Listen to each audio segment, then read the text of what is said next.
Assalamualaikum warahmatullahi wabarakatuh. Anak-anakku, perkenalkan nama Ibu yaitu Ibu Yani Ifitriani. Di sini Ibu akan mengajarkan sejarah Indonesia kelas 10. Mungkin kalian bertanya-tanya, kenapa Ibu membuat video seperti ini? Karena sekarang masih masa pandemi. Jadi, kita menggunakan pembelajaran secara daring. Untuk itu mungkin Ibu beberapa bulan ke depan nanti akan menemani kalian belajar sejarah Indonesia kelas 10. Nah, di sini nantinya kita masuk pada bab pertama, yaitu cara berpikir kronologis dan sinkronis dalam mempelajari sejarah. Ini sesuai dengan KD 3.1, yaitu memahami dan menerapkan konsep berpikir kronologis, diakronis, sinkronis, ruang dan waktu dalam sejarah. Oke, kalian bisa melihat di sini adalah peta konsep berpikir kronologis, sinkronis, ruang dan waktu dalam sejarah. Nah, di sini adalah pengertian sejarah.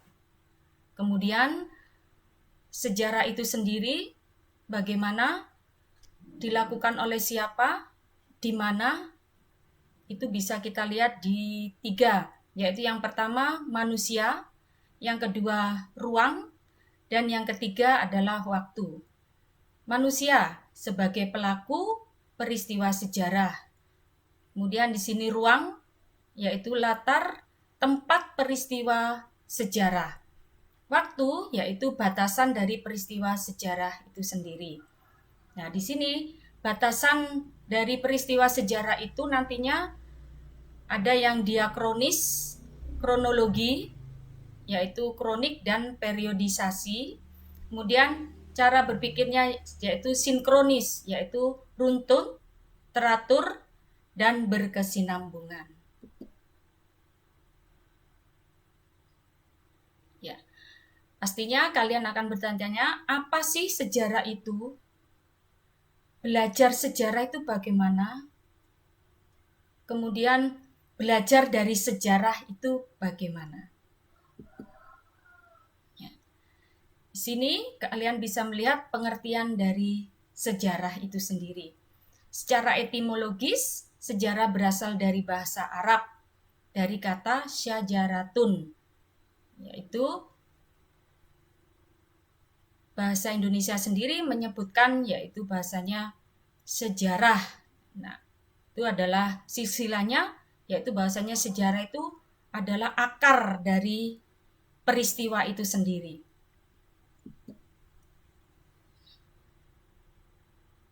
Gak usah, ini sudah tadi ya. Langsung ke slide kedua. Bagaimana belajar konsep manusia dalam ruang dan waktu dalam mempelajari sejarah. Tadi sudah Ibu jelaskan bahwasanya manusia itu berperan sebagai apa dalam sejarah itu sendiri. Yang pertama yaitu karena memang manusia adalah pelaku semua peristiwa pada masa lampau atau masa lalu. Yang kedua, manusia merupakan aktor yang lebih terlibat dalam sejarah. Dan yang ketiga, manusia aktor yang membuat sejarah itu sendiri. Dan yang keempat, sejarah yang sekarang kita pelajari adalah sejarahnya manusia sebelum kita. Jadi bahasanya betul ya, jangan melupakan sejarah, karena kita bisa belajar dari sejarah itu sendiri. Lalu bagaimana kaitannya dengan ruang? Nah, di sini bahasanya ruang itu merupakan peristiwa masa lalu berlangsung dalam batasan ruang atau tempat.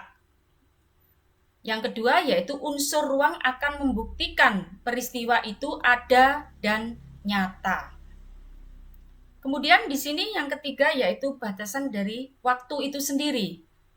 Tiap sejarah nantinya akan bahas tentang waktu. Waktu yang pertama, waktu menjadi batasan setiap peristiwa terjadi. Dan yang kedua, sejarah manusia tidak terlepas dari waktu. Dan yang ketiga, Hanya manusia yang memiliki kesadaran akan waktu. Konsep diakronis dan kronologis dalam sejarah. Pengertian istilah diakronik dan kronologi, yaitu bisa kalian lihat di sini diakronik berasal dari bahasa Yunani, yaitu dia dan kronos. Dia itu melintas atau melampaui atau melalui. Kronos yaitu waktu. Jadi, sesuatu yang melintas, melampaui, atau melalui dalam batasan waktu, sejarah itu memanjang dalam waktu. Sedangkan kronologi berasal dari bahasa Yunani, yaitu kronos dan logos. Kronos yaitu waktu, logos yaitu ilmu. Jadi, ilmu tentang waktu dan selanjutnya menjadi ilmu bantu yang digunakan sejarah untuk menyusun suatu peristiwa. Urutan suatu peristiwa sejarah sesuai dengan waktu terjadinya itu bisa disebut dengan periodisasi, yaitu membuat klasifikasi dalam peristiwa-peristiwa sejarah dalam tahap dan pembabakan tertentu. Gunanya apa? Yaitu untuk mempermudah kalian bisa mengurutkan waktu. Jadi diurutkan kemudian diperiodisasi supaya kalian mempermudah untuk mempelajarinya. Nah, berikut ini adalah contoh diakronik sejarah yang dibatasi oleh waktu. Ya, jadi bukan yang diakronik ya. Ini kalian bisa melihat nanti adanya misalkan masa pemerintahan Hayam Wuruk, yaitu dibatasi oleh waktu, yaitu antara tahun 1350 sampai 1389. Kemudian Perang Diponegoro, yaitu dibatasi oleh waktu, yaitu pada tahun 1825 sampai 1830. Sekarang contoh kronologi dengan dibantu oleh periodisasi. Jadi ini untuk memudahkan kalian untuk belajar sejarah. Nah, di sini kita contohkan contohnya yaitu masa prasejarah, yaitu masa sebelum manusia itu mengenal tulisan.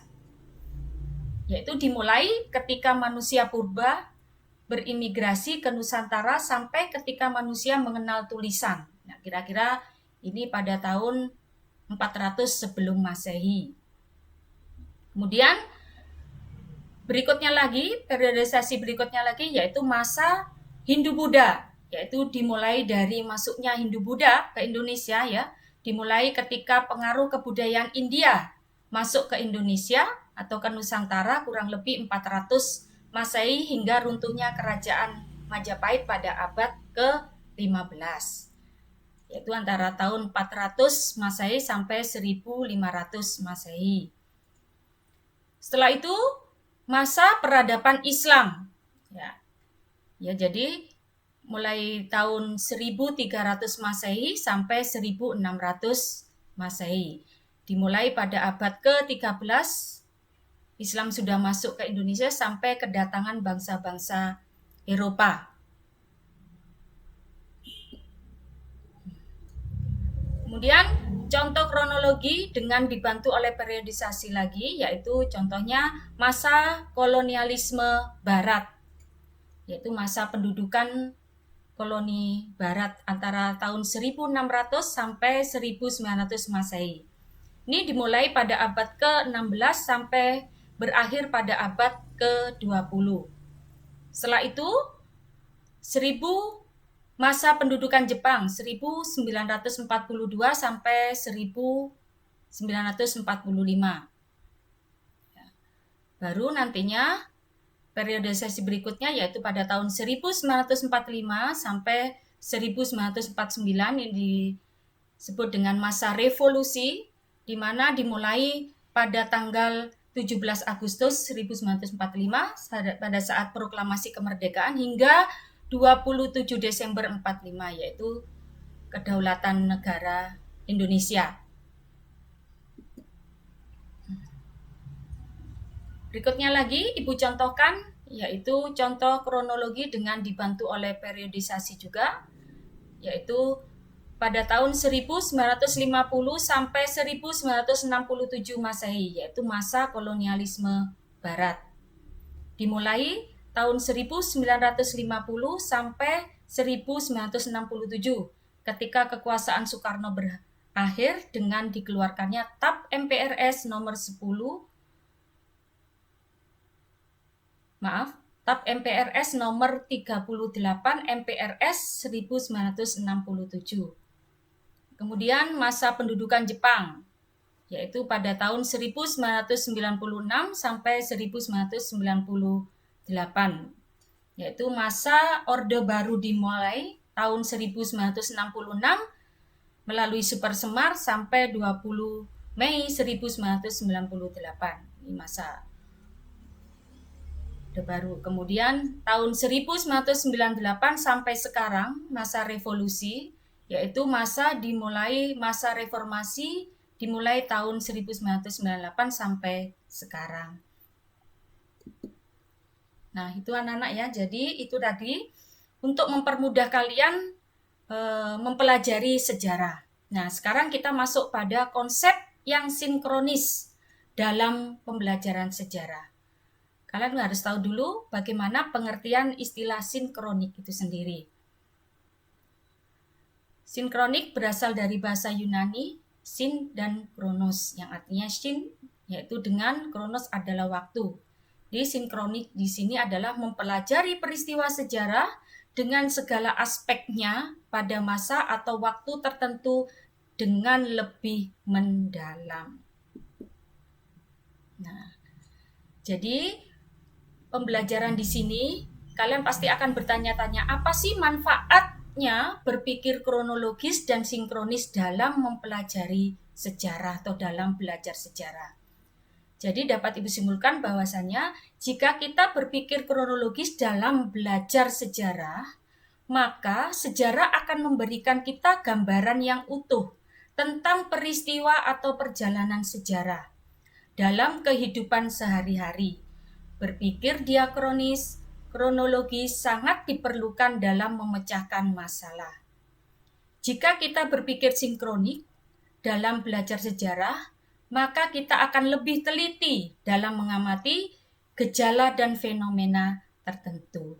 Nah, itulah anak-anak ya, bab ini sudah Ibu jelaskan tentang bagaimana cara berpikir secara kronologis, sinkronis dalam belajar sejarah. Demikian anak-anakku, setelah kalian mempelajari ini, apabila nantinya ada yang belum jelas atau kurang jelas atau kurang paham, kalian bisa bertanya melalui WA langsung ke Bu Yani. Tetap semangat dan jaga kesehatan. Semoga kita dapat berjumpa dalam keadaan sehat walafiat. Wassalamualaikum warahmatullahi wabarakatuh.